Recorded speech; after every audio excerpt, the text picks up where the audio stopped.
Hello, screenwriters, and welcome to Writing for Screens. Today's episode, I have thoughts. Reading the verdict. My name is Glenn Gers, and I am Writing for Screens. I created this YouTube channel in order to try to teach a bit of what I had to learn for myself during a 25-year career writing for TV and movies. Now on my way out of the business, I am leaving behind what I can to those of you who are trying to learn this bizarre craft and art, which is screenwriting. And so what I've done is I've tried to reduce down to small 10-minute little lectures on video, which I have here on my channel. The first three of the playlists, which are Screenwriting Essentials, Screenwriting Tools, Skills, and Craft, and The Process, Being a Writer. These three playlists, each of the videos are about 10 minutes. Each of the videos has a title and a thumbnail which just tells you what it's about. Genre, character, dialogue, process of questions. Each of these things is just a little lesson for you. This is where the magic happens on this channel. This is where everything that I have worked for years to understand, I tried to boil down to simple thoughts, skills, tools, things that you can consider for yourself if they work for you, because there is no one right way. Every artist has to figure out their own work, their own path, their own situation, and what works for them. So all I believe I can offer is things that I've tried or learned to see if they're good for you. If they are, take them. If they're not, don't. That's one of the big lessons I have to teach. Don't just take whatever everyone says. There's no right or wrong. Every artist has to do it for themselves. Okay, let me finish up my boilerplate here, my usual intro. So that's the main thing. Those 50 or so 10-minute videos on those three playlists. However, I also do live streams like the one I'm doing right now. Every Wednesday at 1 p.m. Pacific Standard Time Zone. That is the time zone I am in, and it is 1:03 p.m. now. So that's how you can find me. That's what we're doing. And now I'm going to say some quick hellos. Hello, Helene. Hello, Nathan. Hello, Michael. And hello, the Ganesh. Thank you. Love to India, of course. And Isabel, oh, thank you so much. Okay, so I maybe rewatch. Yes, that is actually my favorite thing. The idea that you would rewatch some of the videos because at different times you have different problems. And so you say, oh, maybe this would apply to that. I want it to be kind of like a self-help toolkit that you just go to when you need it. Not every day, not all the time, but when you think maybe this would help. That brings me joy. Thank you. Okay, so let's get to it. Today, I'm going to do a kind of unique episode. It is about reading a script, just talking about what you can learn from reading a particular script that I have read, and comparing it to the finished film, and also sort of understanding how it works. So what I did is that there's a script that I wanted to talk about because I think it's really useful for the teaching of it. I'm not saying this is the best script ever. I'm not saying every script should be like this. I'm just trying to talk about looking at how it's done and what you can take from it. It's really about the practical use of reading this script. So I'm just going to do a couple of scenes. I'm not going to read the whole script. I'm just going to put the script up on the screen and talk about what each scene works as. You should read it yourself if you want to learn from this and compare it. Watch the movie. One of the reasons I chose this is because you can find the movie and the script on the internet quite easily. Now, the movie is called The Verdict. Here are two common posters or images for it. It was a 1982 film directed by Sidney Lumet, one of my heroes, starring Paul Newman at really, I think, in some ways, the best part of his career. And it's a legal thriller, legal drama, really. And you can find it available for rent. You can probably find it available for streaming in all sorts of various illegal and pirated ways. I am not telling you how to do any of that. I am just telling you the movie is out there, and it is valuable to watch the movie and then watch the movie with the script and stop the movie and compare how the scripted scene was and how the finished scene was. So that is the deal here. That's what we're going to do today. Now, that means, spoiler alert, I want to warn you. I am going to be spoiling certain scenes and the story in many ways. And if you want to experience them first, I will not be offended if you stop now, go watch the movie, and then watch this after. That's cool. Or hang out. There's not a lot of big spoilers. It's also not that spoilable, really. I mean, there is a beauty to the way it is told, but there's anyway. There are spoilers enclosed. I want to warn you about that. I also want to warn you, we may not have that much time for an Ask Me Anything session today. So we'll see how that goes. All right. So where to find this script? I have found many versions of this script. What I would suggest is search on your various search engines for The Verdict 1982 Screenplay PDF. This is how I found several different versions of the script. And they're all good, and I'll talk about why. The main thing about this is there's many sites that have the script. They have it in different formats. I'm going to actually show you 3 separate ways that I found this script. But I do believe this is the actual original script, and I'll tell you a couple of reasons why. Let me show you. No, not current application. Let's let me not show you my notes. All right, let me show you the original script that I worked from. There we go. Which is I got it on a long time ago on a scriptdude.com site, but it's in very many. It looks like this. It is weird. It is weirdly formatted. It is inappropriately formatted. There is also a version which is clearly an actual Xerox of a script. This one's dated 1981. It says final draft. And it's clearly a Xerox, frankly, a Xerox of a Xerox of the script. Very much it's the exact same information, but this appears to be the original typed version, the original Xerox script version. I have not gone through line by line and compared them, but they seem identical when I look, just at various scenes. So the thing about a script that you find on the internet like this, if it is a Xeroxed copy of an old script that was before the internet, before computers, when people typed things and copied them, that's a very good sign that it's probably a real script. It would be very weird to spend time trying to fake an old Xerox script of a movie. I don't know what the value would be of that. So I believe this is an actual Xerox copy of the script.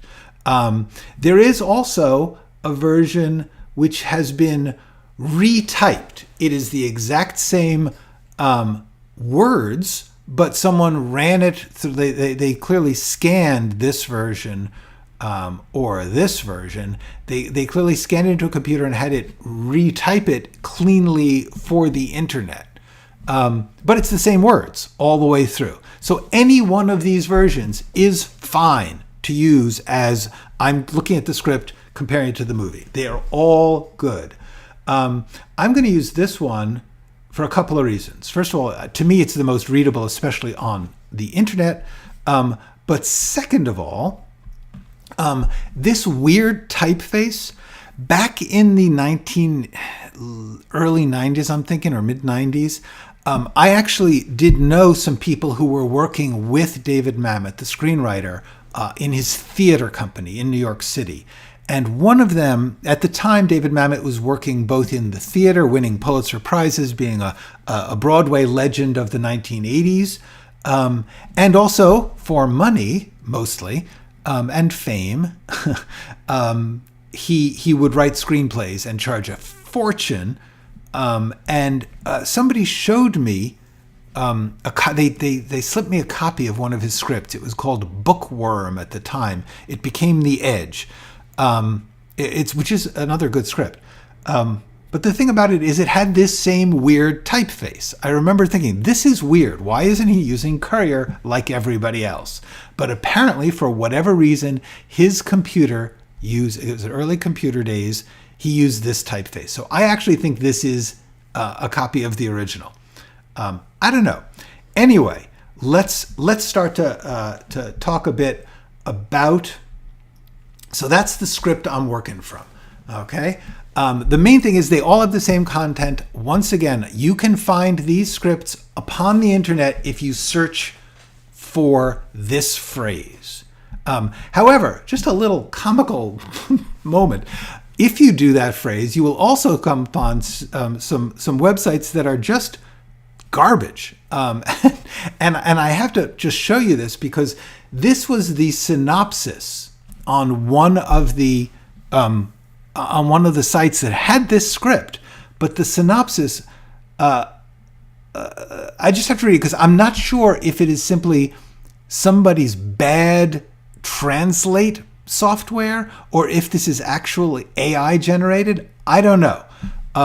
But so, The Verdict was the second produced screenplay of Pulitzer Prize winning playwright David Mamet, following The U Always Rings Times, which was in fact The Postman Always Rings Twice. So I do not know what the fuck that was. But it was supported on which novel Who Verdict by American trial lawyer and best-selling author Perry Reed. Obviously, it was The Verdict.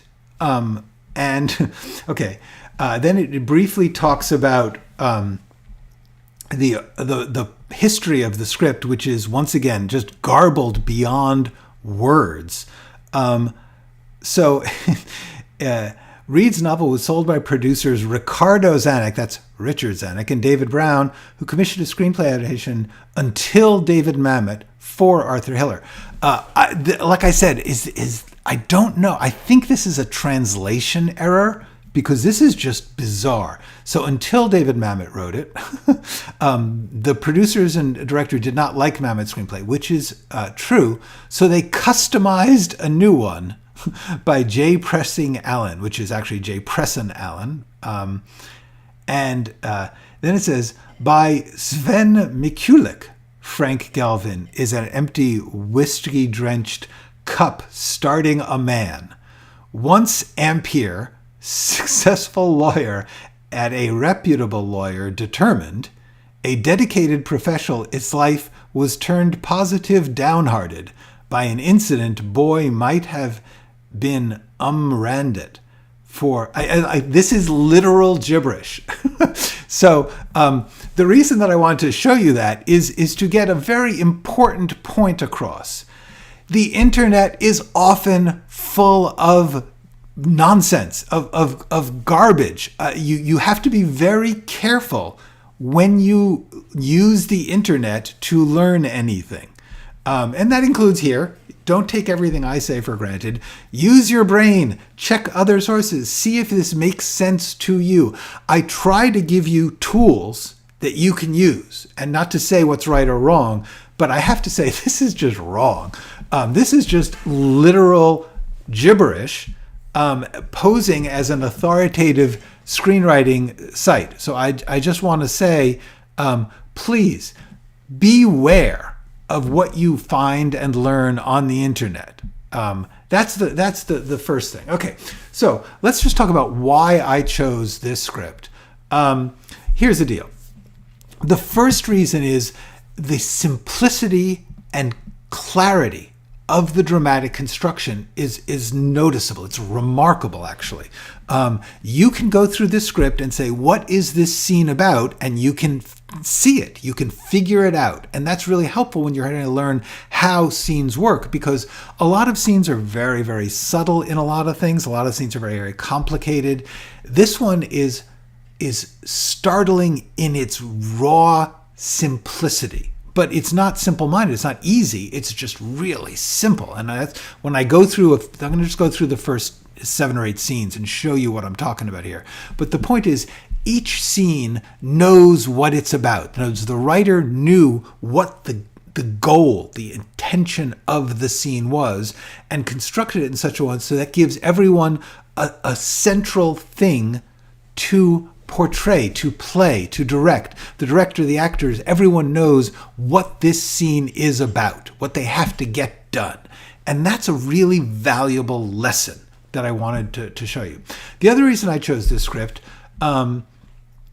is because the stage directions are ignored. In other words, when you read this Pulitzer Prize winning writer's stage directions and then you see what they did on the screen, they just threw out what he said.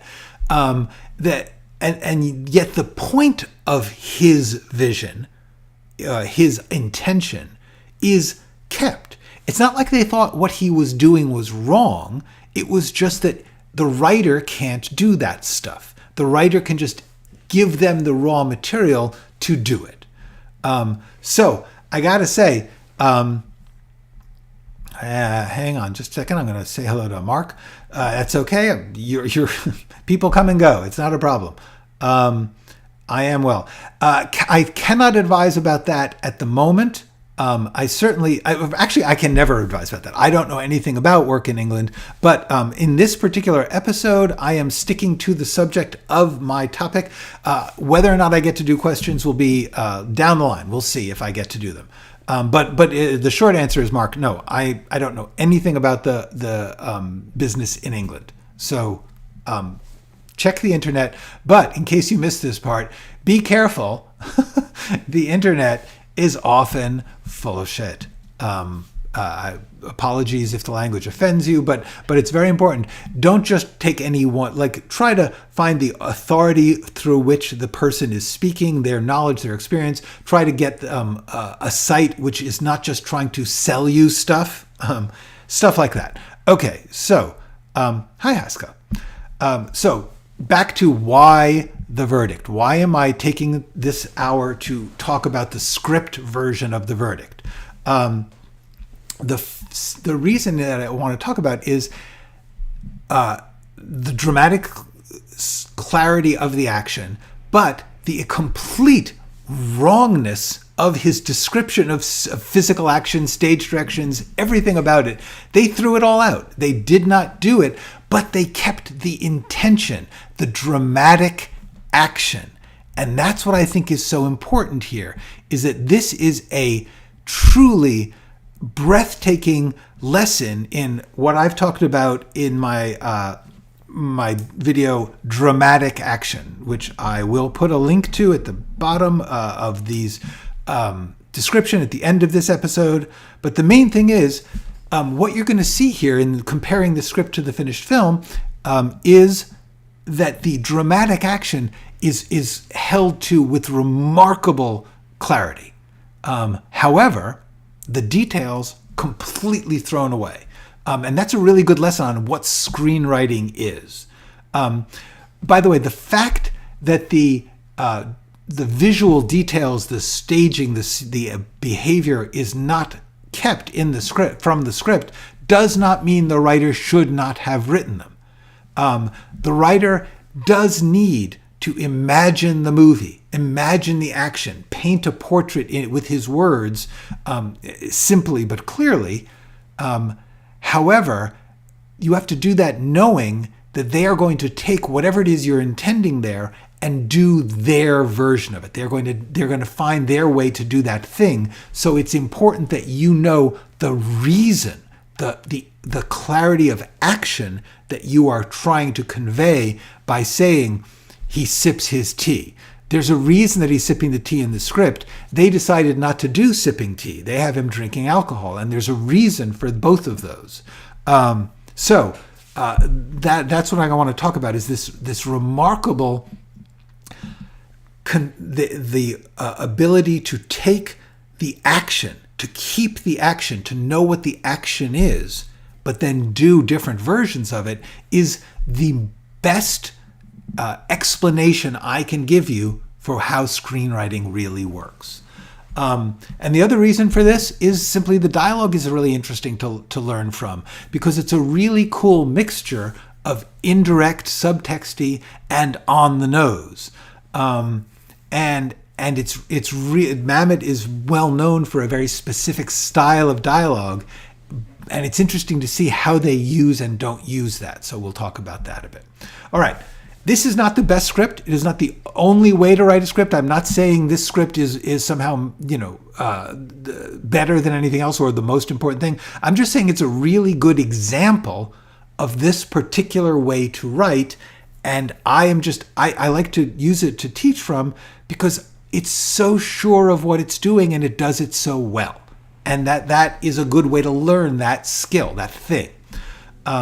You can go through this script, and I suggest you do, and see that each scene has an action.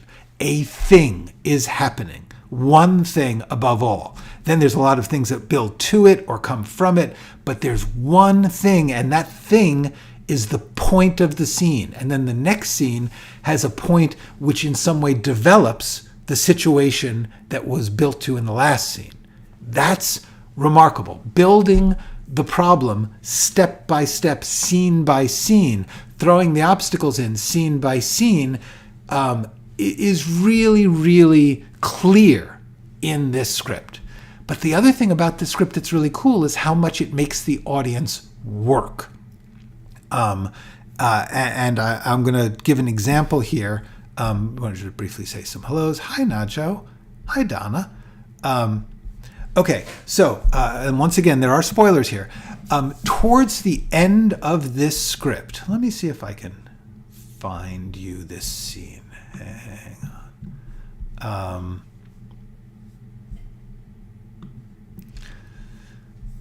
All right.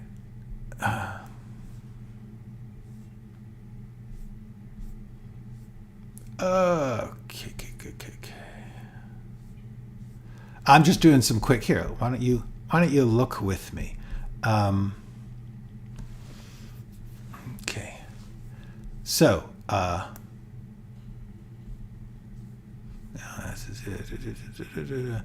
okay, yeah. This is a scene in which he finds a crucial witness.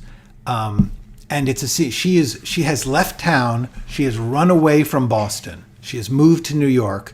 And stopped being a nurse. She was a nurse in this in the events that caused this case. So he goes to find her. She is in hiding, trying to avoid being brought back into the situation, the life that when she was a nurse, she was forced out of nursing. She had such a horrible experience that she left nursing, became a teacher, and moved to a different city. And in fact, changed her name, got married. So this scene, this lawyer comes to find her because he needs her to testify against the doctors. And he comes in and he lies to her. He says, "Hey, how you doing? I've been meaning to come here." She says, "You live in the neighborhood?" And he's lying. My nephew's going to be staying with us in a few months, so I stopped by. You're great with these kids. You're the one they told me is a nurse. He's trying to find out if she is the woman that she said he is. Who told you that? Mrs. Now, he doesn't, nobody told him that, so he's lying. So by saying Mrs., then Kathy says Mrs. Simmons, who's the name of the Mrs. that she knows. It's a way of playing her. So what we get from this scene is the tension of him trying to find out if she is who he thinks she is, played out through this game between them in the dialogue. She doesn't understand. She says, "Yes, I used to be a nurse. What did you do? Stop?" She is lost in thought. This is obviously a very painful subject for her. he's talking to her, and as he talks to her, she stops staring at Galvin. He doesn't know what she is staring at, something on his jacket. He looks down. Then we have a close-up of the ticket, his airline ticket, because this was back when there were paper airline tickets, is in his coat pocket, which he took off and is exposed, and it's the Boston to New York. So she knows immediately he's from Boston. He's asking if she was a nurse. She has been afraid of this confrontation for a long time, and he simply says, "Will you help me?" He does not explain, "I'm a lawyer, I'm doing a trial, you are the key witness, I know that it was very traumatic for you, but would you testify?" He just says, "Will you help me?" That kind of writing is really something to think about. The scene is built over this one point. He needs her to testify. That's what the scene is about. He has flown to another city. The trial is happening within days. He must get her. Everything counts on this. And all it comes down to is they don't over-explain it. They don't go back and tell us things that we already know. They both know when this happens what it means. He is asking her to confront something that she has tried to escape but knows morally is right. And so he simply says, "Will you help me?" That kind of writing is why I wanted to show you this script. It just seems like a really good lesson. Well, I'm not sure that that's properly. As I said, this script is not properly formatted. This script is written by a playwright who wanted to write the way he wanted to write. He's a very notoriously stubborn man. So I would not learn lessons of formatting from this. Okay, so my point again is the thing I'm trying to teach you here is, if you watch this movie, notice how much the script and the direction and the acting are asking the audience to do work, because that's what keeps an audience engaged. If you do, as many Hollywood movies do, where you explain everything and present everything, the audience just sits back and goes, "Yeah, okay."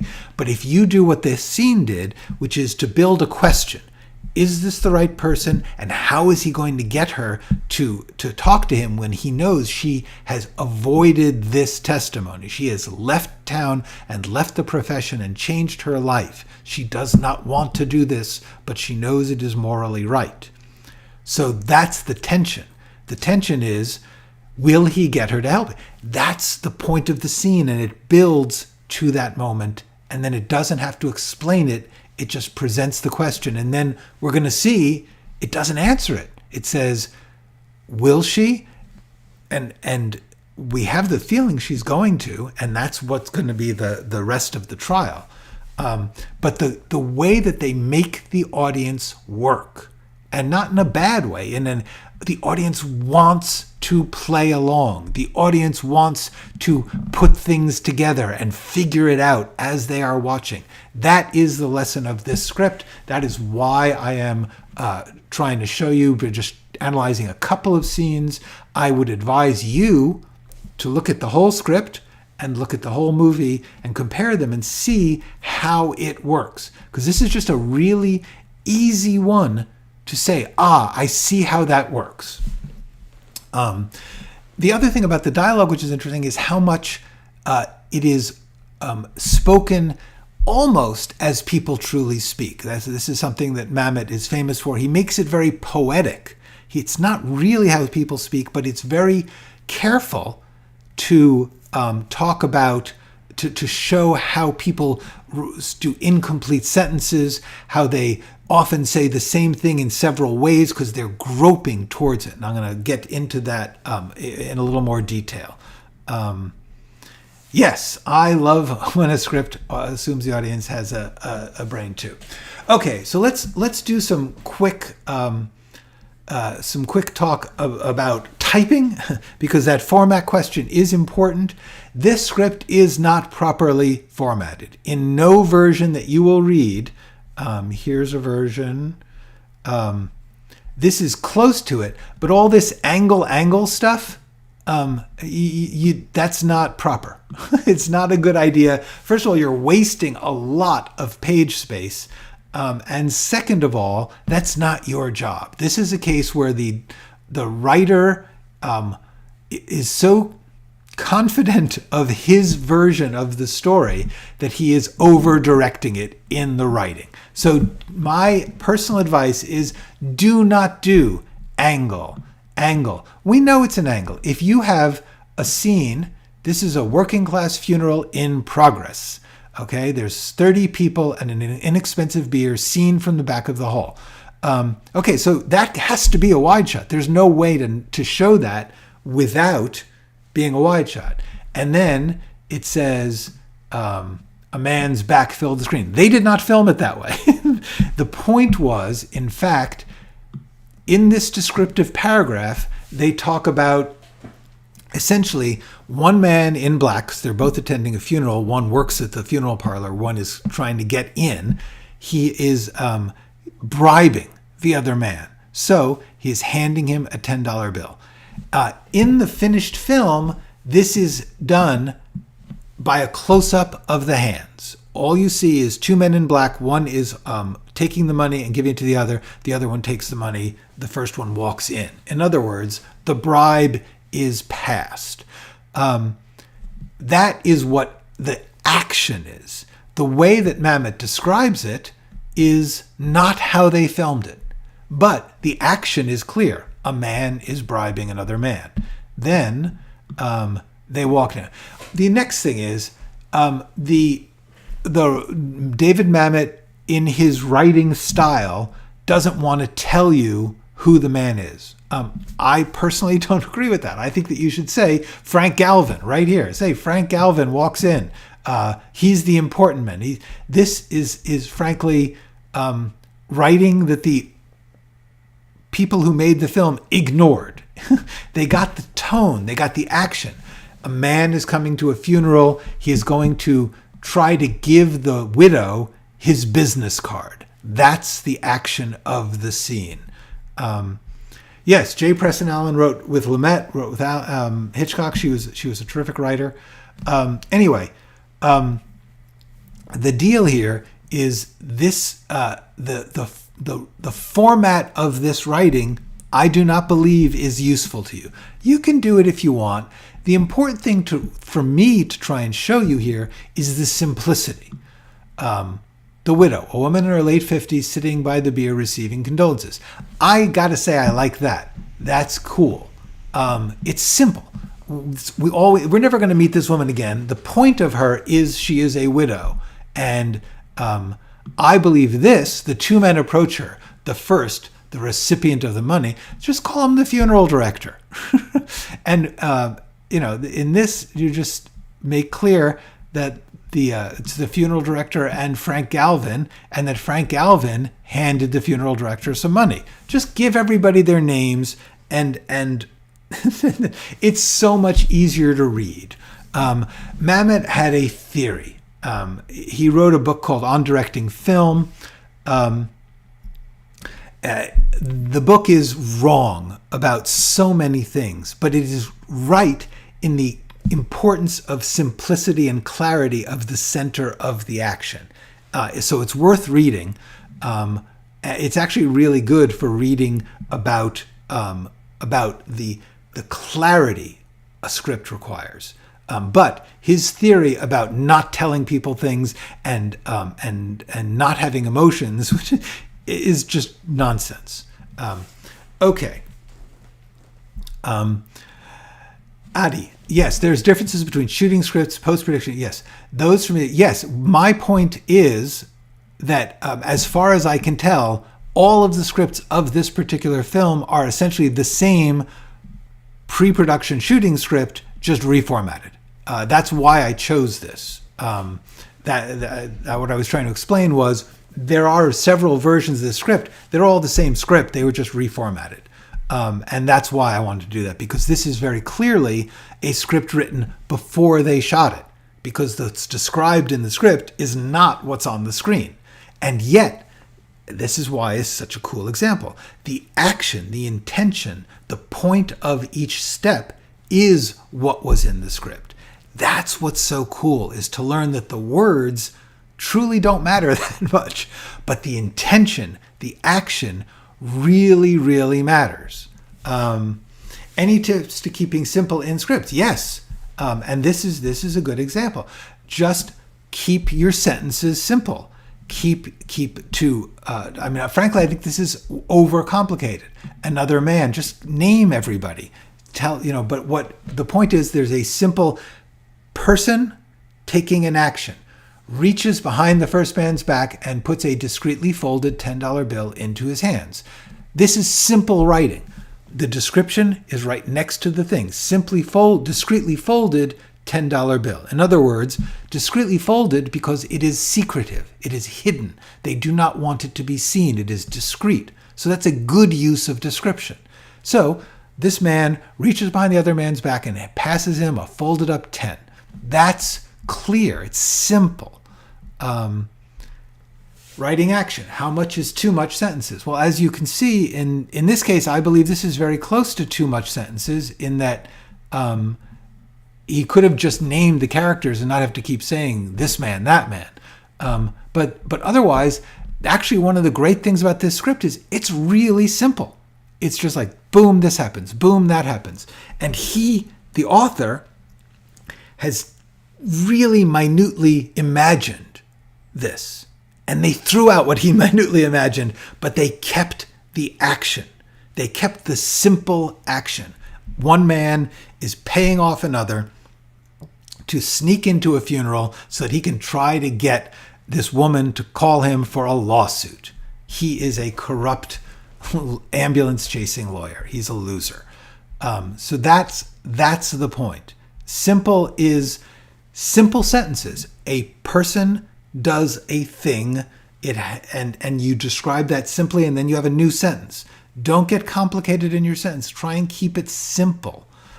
Describe things that are happening or things that you want someone to understand, and then have a new sentence. Very simple. And not too much. Not a lot at all. Okay, so, but the thing I wanted to talk about in this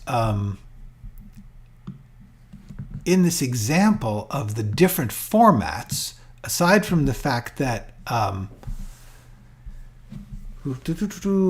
get to you in a second, Thumper. I want to show you a difference in formatting between two, because so that you see a reason why we do a certain thing.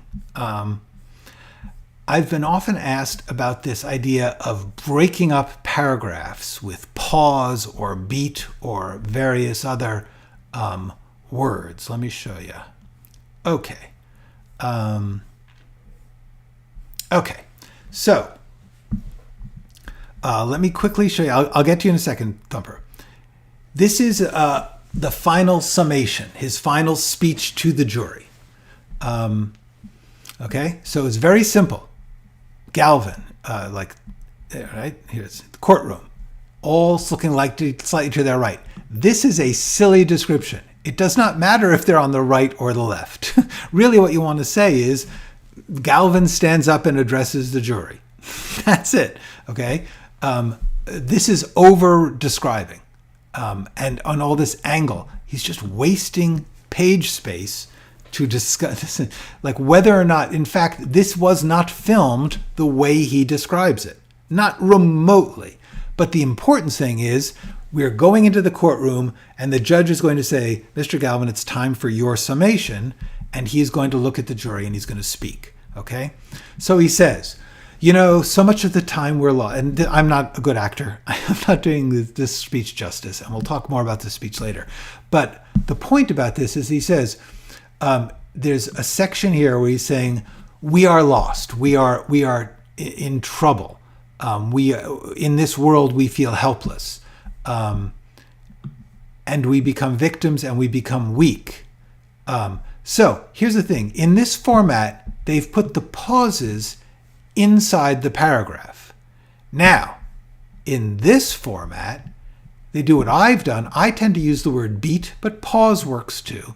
But the point is, by breaking it up, making this what they call a parenthetical, it gives emphasis and rhythm. And this is a really useful thing in screenwriting, to understand that the way the words lie on the page is really important. So he says, so much of the time we're lost. We say, please God, tell us what is right. Tell us what is true. There is no justice. The rich win. The poor are powerless. We become tired of hearing people lie. After a time, we become dead, a little dead. So this entire paragraph is, it's bad. Okay? He's trying to convey how bad our situation, our lives are regarding this. And then pause. And we become victims. Now, this is technically a part of that paragraph, but it's important that he pauses there, that he doesn't have to actually pause, but it's a beat, it's a change, it's an emphasis. And one of the ways you can emphasize it is by giving a little beat around it. Okay? Actually, interestingly, and this is Mamet, he has pause here and beat here. I don't think he overthought it, but he probably did. Okay? What he's trying to say is these are slower and these are faster. Okay? But the point I'm trying to get across is the way you type it gives the reader a sense of emphasis or importance to say this is not all one thing. They're steps in his argument. They are movements of the music of this speech.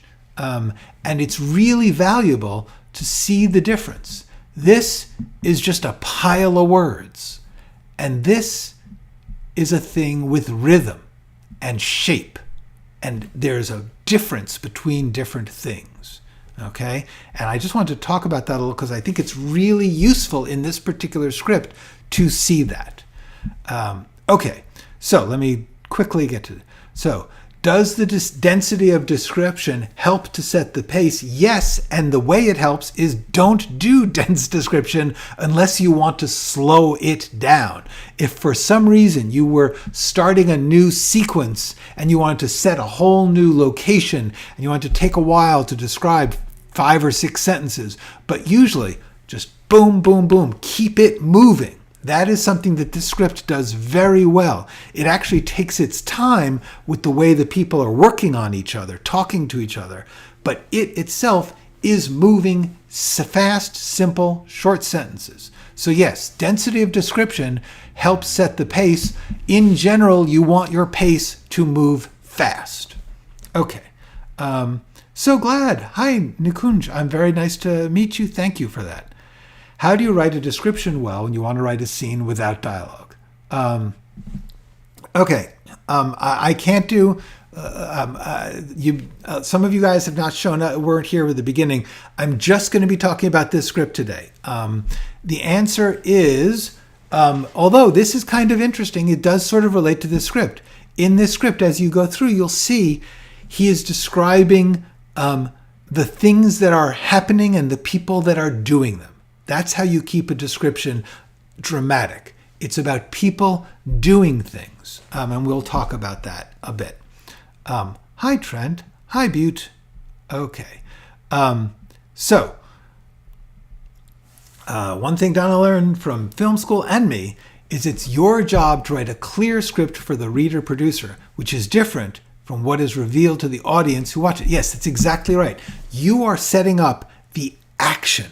You are setting up the characters taking actions. That is your job. And that is actually what this script does very well. It does it often very poetically or very indirectly, but it's always there. And that's why I wanted you to look at this.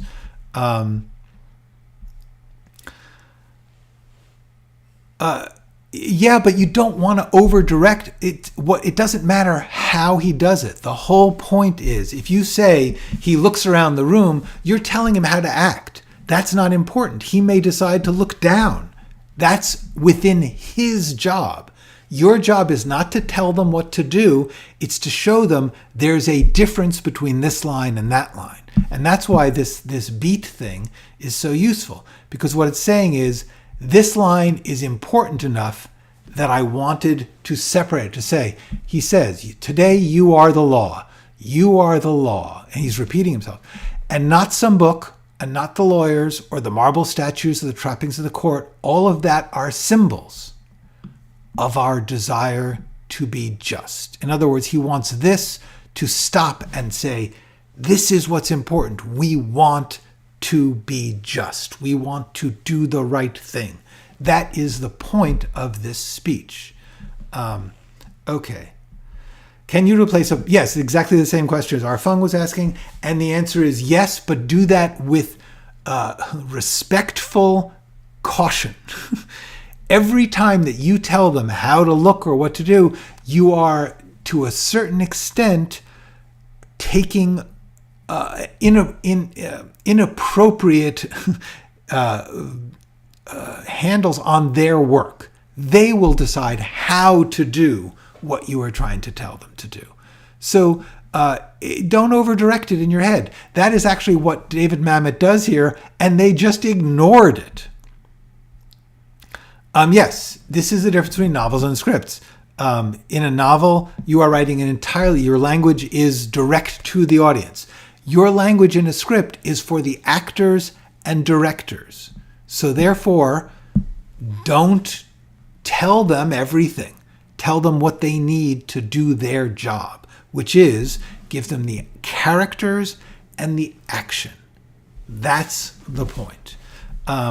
Okay, let me get to a bit here of the scenes. I'm just going to run through the first 8 or 9 scenes and talk about them. I'm going to use the script to show you what I'm talking about. Okay, I'm not going to read the whole script. I'm just going to summarize what the scenes are about so that you can see. Okay, this first scene, it's about a page. Yeah, it's about a page. It probably could be less if you took out all these angles. It's really about half a page. But basically, the action of this scene is very simple. A man comes into a funeral. He clearly has by the time the scene is over, we recognize he is paying the funeral director for access to the widow in order to give her his business card, because he's hoping that she will call to sue whoever was involved in his death. There was some workplace accident or something like that. Whatever it is, he is coming there to try and hook a client. And he is doing this by lying. Okay? He bribes the funeral director to say he's a good friend of ours and a very fine attorney. And then Frank Galvin says, it's a shame about him. I knew him vaguely from the lodge. He's lying. It was a crime what happened to him. If there's anything I could do to help.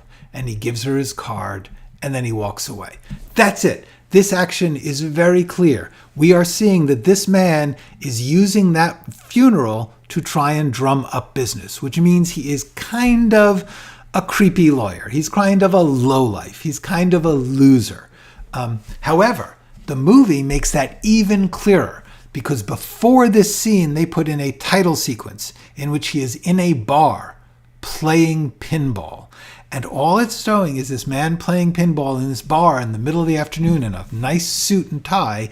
And it's clear that he should not be doing this. If he is doing it, is because something has gone wrong in his life, where he sits playing pinball in a bar all alone on this wintry day. That's what the opening credits sequence is. It's very strong, without a word. And then we see that guy who was playing pinball in a bar, that loser, okay, in the middle of the afternoon, goes to a funeral. And when we see him do that, he sprays a little breath spray to cover the alcohol on his breath. So we are adding layers which are not in the script, but which the filmmakers understood from the script. The purpose of this first scene is to establish Frank as a loser, as a corrupt, failed, lowlife lawyer. Okay. Ari says, I even add, for those who plan to direct their own small budget work, it would be too much to add these acting. Yes, exactly. Do not. Well, that's tricky, because with low budget, you often do want to think about the simplicity of the filming. But you're right. Adi is right. every camera move and stuff, that costs time, it costs money. The director will figure out what they can and can't do and why they do it. But my point here about this first scene is there's one purpose to this scene: to introduce Frank Galvin and to say he is a lawyer who is also a lowlife and a drinker. Now, the next scene in the script is a coffee shop day, okay? And what we see is Frank is sitting there. He is, and this is a case. First of all, angle insert. We don't need that. That's not your job, Dave. Okay, Mr. Mamet is thinking he's going to direct films. So and I think by then he had directed a film. Anyway, he is saying what angles to use when. Don't do that. Okay, but the action of this scene is very simple. Okay.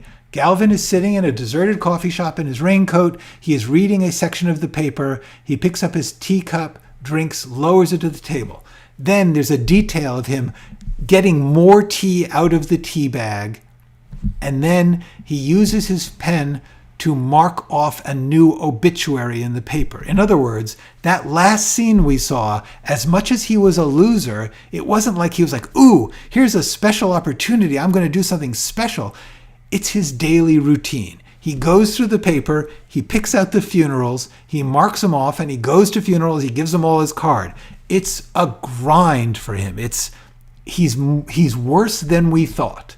Now, in the movie, they make it even worse. They don't have him drinking tea, and he's not in a coffee shop. He's back in that bar, and he's sitting at the bar, and he's trying to drink a shot of whiskey, and his hand is trembling so badly that he can't pick it up. So he has to lean down and sip it before he can pick it up and finish it. So what happened is they read this scene of this man, and what the point of this scene was, this funeral thing, that's his way of doing business. That's what a lowlife he is. He's just grinding through funerals, trying to get people to do lawsuits. It's sad, but we're going to make it even sadder. They said, how can we make this even more of a sad character who has a problem? Because he does. He has a bad drinking problem. And so they said, screw the coffee shop. We're going to put it back in that bar. A, cheaper, one less location. B, says more about the character. It says this guy basically lives in this bar. He eats his meals there. He drinks. He plays pinball. He reads the paper.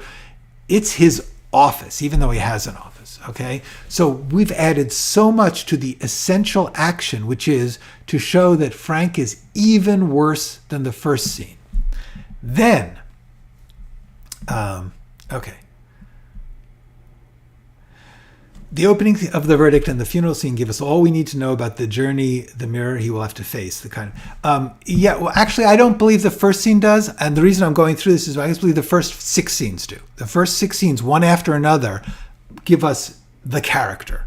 And that's what's really cool is you can see this. You can say these first 5 or 6 scenes, step by step, get us deeper and deeper into how fallen this man is. And then the story will start with the inciting incident, which I will get to in a minute, where Mickey comes and says, hey, you've got a case. But let's do this next scene. Okay, so we saw him playing pinball. We saw him going to working a funeral. We saw him having a drink and planning his next stop on his funeral list from the newspaper. He goes to the next one. We see him do the same deal with the guy introducing him and the card.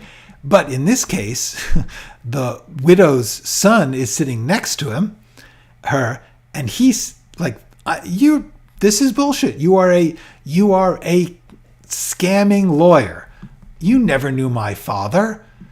He hits the card out of Galvin's hand, which he doesn't do. But you get out of here. Who the hell do you think you are? Then the funeral manager, the bribed guy, quickly throws Frank under the bus by hurrying him out of here. Galvin is defending himself. Hey, I was just talking to him. And then the funeral director says, I don't want you ever coming back. Galvin, feeble defense. I was just talking. And then this is just a great line. Those are bereaved people in there. This is the funeral manager. This is what I meant about the poetic dialogue. He's taking the language of funeral director and presenting it in a weird formal sense when what he's saying is, what you're doing is scummy. There's a lot of ways the funeral manager could have said that. Those are bereaved people in there. It's kind of funny. It's kind of like showing the false grandiosity of this whole event. But the fact is, we then just watch Galvin walking away sadly. He's the point of this is that we have shown him with each one of these steps. These scenes have separate purposes, and the purpose is to make us see him as worse off, more fallen. And so each one has a new layer, a new action which shows us. In one, he's getting the newspaper and he's having trouble drinking. The next one, he's being thrown out of a place and he's feeble about how he defends himself. He has no pride. And then he's just lost. This man is lost. Literally, there's a description of him standing there and he doesn't know where to go. And he's lost. And then the next scene, he's in a bar. He's in that bar. It's night and he is drunk and he is telling a joke and everyone is laughing and he's the life of the party. That's all the scene is. It's not a good joke. It's a bad joke. And he does it even worse. In the performance, he does it with this horrible fake Irish accent. It's bad. The point is this guy is embarrassing. This guy gets drunk and makes a fool of himself every night at the bar. And all of his friends like it because they're like him. Okay, so the next scene. Now, this is an interesting example. We have a very detailed description of Frank late at night in his office, drunk, trying to accomplish some stuff. He's trying to throw out some stuff because he's disgusted with his life and he's throwing stuff out and he's mumbling to himself. None of that is how they did it in the film. The way they did it in the film is wonderful. You don't get any of these details. It's actually a wide shot, and he takes his law degree off the wall and he looks at it and then he smashes it on the table, and the glass cuts his eye, like flies off and cuts his cheek. Anyway, the point of all of this is that we have now had 5 or 6 scenes in which we've simply gone step by step to show us how low Frank has fallen in life. This man was a respected lawyer. We're going to find out later, but the main thing is he's a lawyer. He's a classy guy in a classy profession in a classy city of Boston, and he is hanging out with the lowlifes of Boston, and he is a drunk, and he is an ambulance chaser, and there is so far nothing good about this man. And that is the point of this sequence. And that was actually a sequence. That's what I want to try and show you here. These scenes together, each one is just a bit. It's just a single thought. But together, they make a sequence, a series of steps on one topic. The topic of the beginning of the verdict is meet Frank Galvin. He's a loser. He has fallen low and seems irredeemable. So that's the point of the first 5 or 6 pages of the verdict, the first 5 or 6 scenes. Now, let me just quickly do this. Occupation reveals a lot about a character. Well, yes and no, because in this case, lawyer, in theory, should be a reasonable, should be an intelligent, educated, somebody who is part of the establishment. What we're seeing here is someone who was that, and has fallen out of it. This is a man who is fallen, and that is the point of this introduction to him.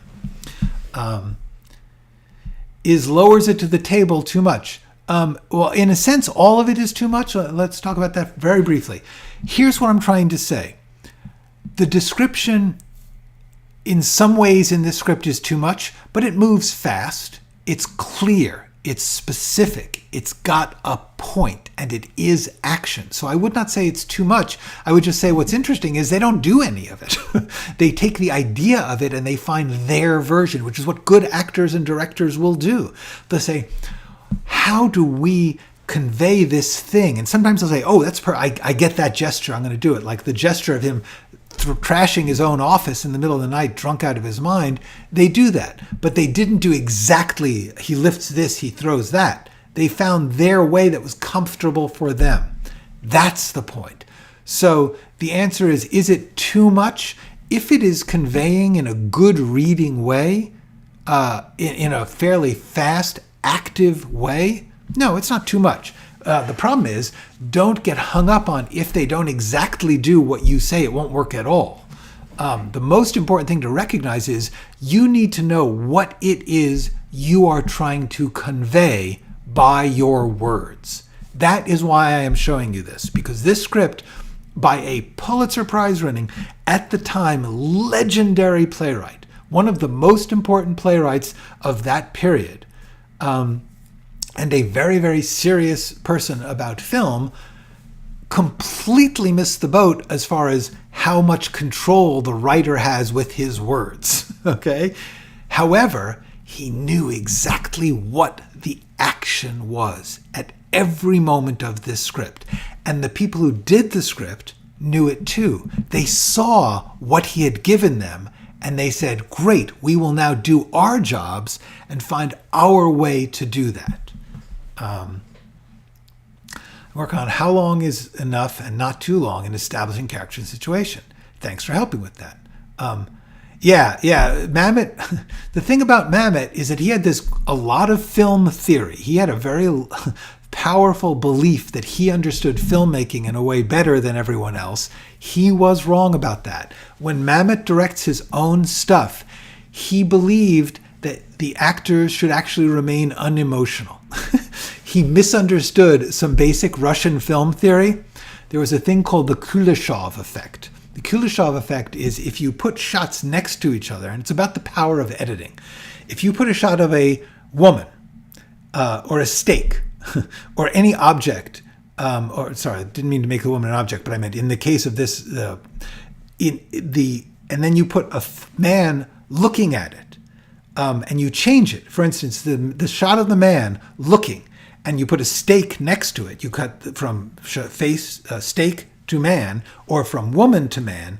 That same expression on the man's face will have a different meaning. It's about the meaning of editing, and the idea that each individual piece of the editing is itself and can only be itself. And that's a really valuable thing to know when you're writing, to say, what is this scene about? The question then is, Mamet took this to mean you shouldn't have any meaning or emotion.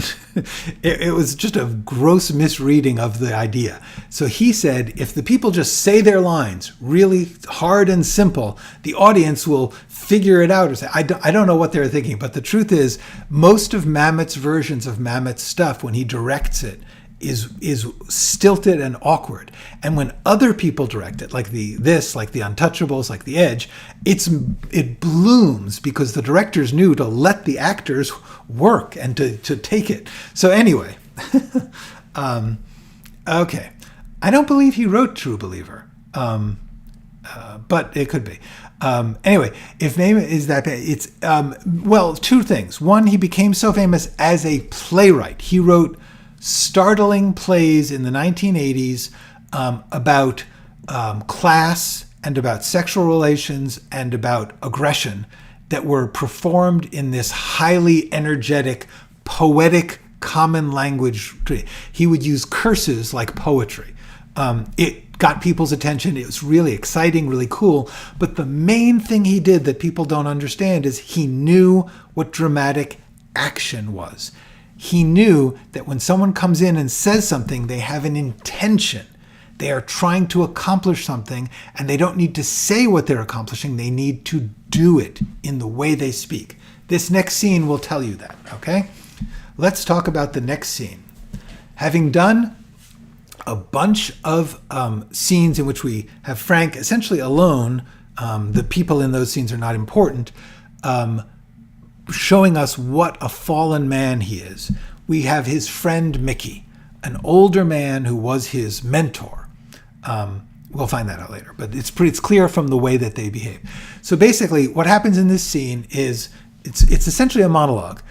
He comes in, he finds Frank drunk out of his mind, hungover. The next morning, it's the next morning in the script, in the movie, not in the script. This guy Mickey comes because he's tried to reach Frank. He's got a message for him, and he discovers that Frank has messed up his office, destroyed his life. He's been trying to help Frank for years, and Frank keeps drinking himself to oblivion and being non-dysfunctional. So basically, this entire scene is a speech by Mickey. It's interrupted by a couple of responses by Frank, but the truth is, this is essentially a single monologue. And what Mickey is saying is, I am no longer going to help you. You are so deeply debauched that I can't be dragged into it any further. But in saying that, that's the point of the scene. The point of the scene is that the action of the scene is that Mickey comes in, finds Frank on the floor drunk, drags him up, and says to him, I am no longer going to help you. I had helped you previously, he says, by getting you a case. 18 months ago, I got you a malpractice case, which will pay you well if you just do the basics. And you have screwed it up.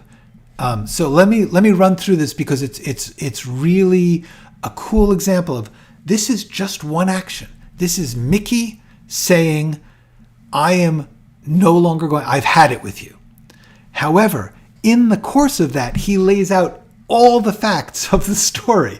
And he does it without saying it to the audience, okay? So Mickey comes in, he says, get up, get up. What the hell do you think you're doing? What's going on here? So basically he's saying, your place is a disaster, you've trashed your office, you're drunk on the floor. And he says, I got a call today from Sally Donahue. And Galvin says, who is that? Mickey says, you're supposed to be in court in 10 days, and she's telling me you haven't even met with them. Okay, so now we know a fact. Frank actually has a client. He has a case, and it's coming to trial. And Mickey says, and Galvin says, Sally Donahue, who is that? So he has forgotten, he has messed up so badly that he got a case 18 months ago, and he forgot it, he ignored it.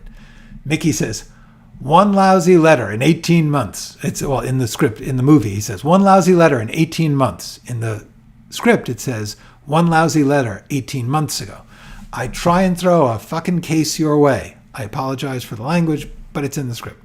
So what he's saying is, 18 months ago, I sent you a letter. I gave you a case.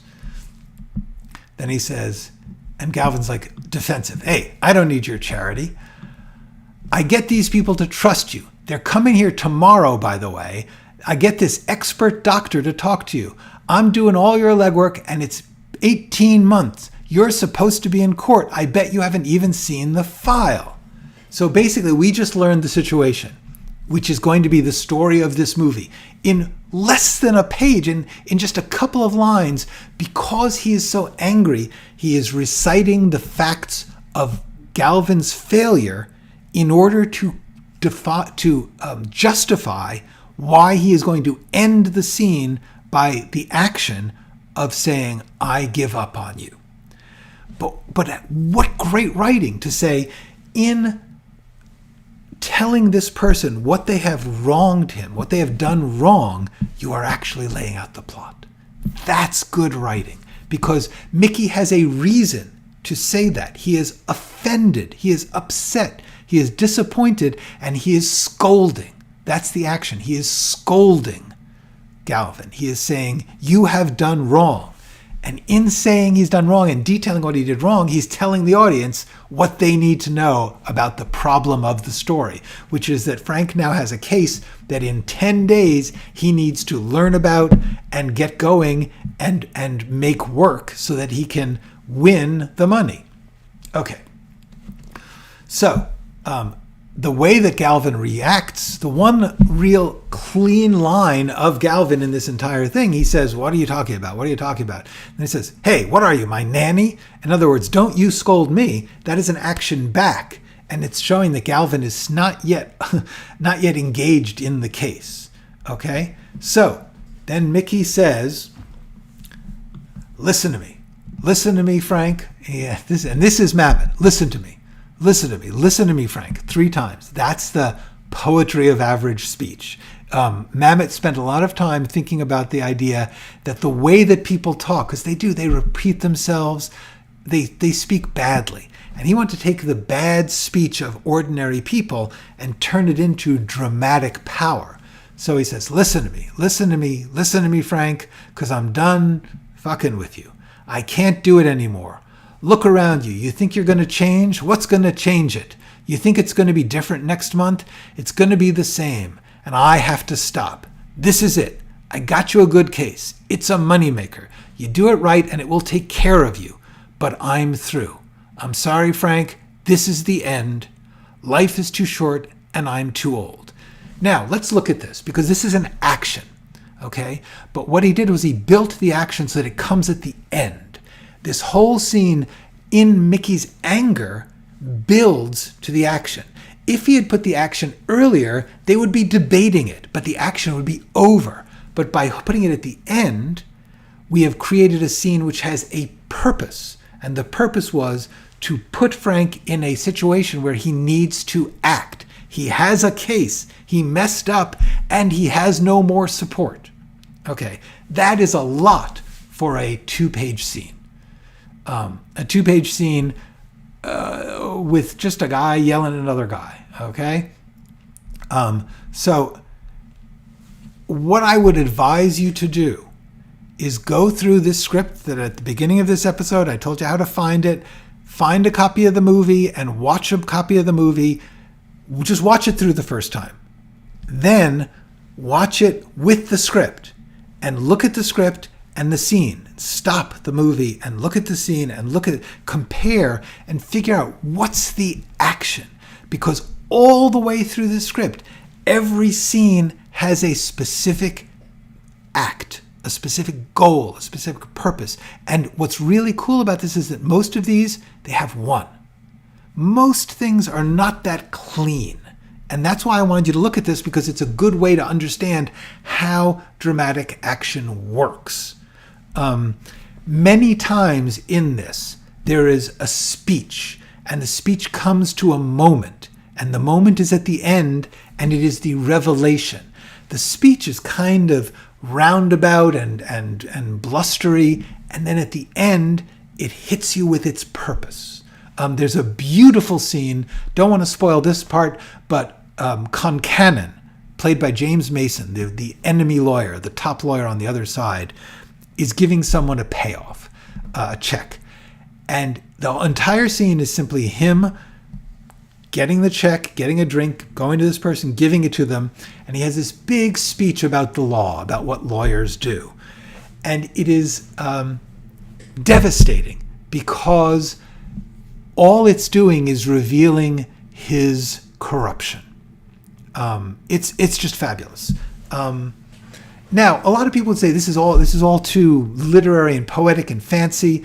What I like about this is that it's still just a simple court drama, and the people talk very much like people often talk. So anyway, that's the purpose of this episode. Just to suggest to you that you take this stuff, look at it,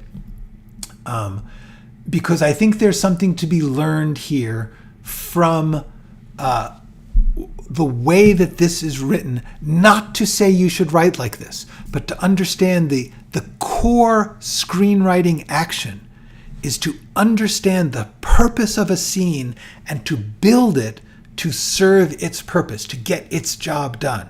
And if you decide that they're going to do it by a certain physical action or a certain stage direction or the lights coming a certain way, you can write that. Mamet writes it. He writes in one scene that they're silhouetted by the windows. They weren't silhouetted by the windows, but that's not the point. The point is he was trying to get a mood across, and he was also over-directing. But what is important is he understood the key of who was talking to who and what they were trying to accomplish and what the scene is about. And that's what you can learn by looking at this. These scenes are so simple and yet beautifully decorated to have a dramatic impact. And that is the purpose of my showing you this particular script in this particular episode. Okay, I'm going to look at a couple comments, then we're going to say goodbye. Okay, so before you go, thank you. Don't worry about your sense of humor. I will have a smashing week. Do screenwriters write with an actor in mind? No.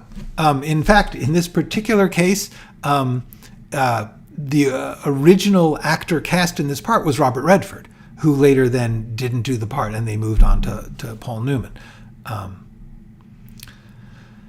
There's a lot of, yes, the ellipsis, the 3 dots in the script you're showing. Master.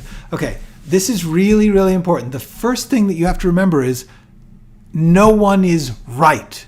Richard Walter is very right. David Mamet is very right. They're all possible tools.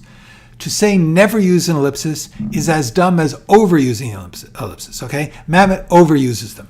Mamet is doing that to suggest that people often don't complete their sentences.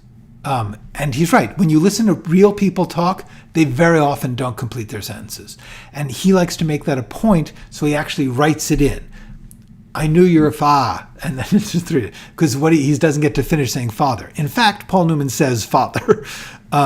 However, his point is that there's a rhythm to the way people let things fall and then pick them up again. Richard Walter is right to say you don't want to overuse that, but he's not right to say never do that. That's silly. These are all tools. The purpose of your exploration of these tools is for you to pack as many of them into your toolbox to use as you feel is right. The rhythm that you're trying to get. That's what makes Mamet good, is he's deeply devoted to knowing what he wants and saying, I think this is the cool rhythm. And he's got enough good rhythm, he understands that rhythm matters enough to attract actors and directors to play those scenes. They don't actually do. Oh, this is important. That scene I just told you. Compare what Mickey says in the script and what Mickey says in the film scene. Jack Warden is a marvelous actor. He took those lines. I don't know if it was that he couldn't remember the script, but I suspect that it was like, I don't feel like being hemmed in by David Mamet's particular rhythm. I understand what the purpose of this line is. He reorders them. He cuts some of them. That's what a good director allows the actor to do. It is also good that Mamet knows that there's a rhythm. When Mamet directs Mamet, he says, you must say exactly what I said on that page. It makes it forced and awkward. It can be cool, but it's forced and stagey.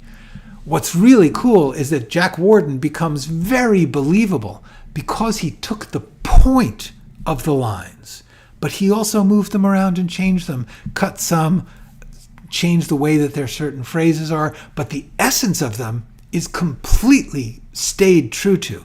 These people were not saying, oh, this writer screwed up. They're saying, I need to now do my work with this material. That's the key to screenwriting. You are giving them good, raw material, but you are not controlling how they use it. You have to give them the best you've got, but recognize that they are going to then take it and do other things with it. And that's great. That's how screenwriting should work. Not a fan of Masterclass, but the David Mamet one, not necessarily for screenwriting. It's a great watch. Yeah, Mamet can be very entertaining, or used to be. Now he's become a right-wing lunatic. But also he likes being controversial. He likes agitating and upsetting. So therefore, a lot of what he does is just, frankly, spoiled brat. However, he also is poking at some things that are worth poking at sometimes back then. And he understands the power of drama, of people saying lines to each other on a stage or a screen. That's what he's really good at. He is a master of people using dialogue as action, but in the form that the way people talk or the poetry that they want to talk, it's all action. And that's the important thing there. Okay, and with that, I'm going to say see you next week, and you should go write something.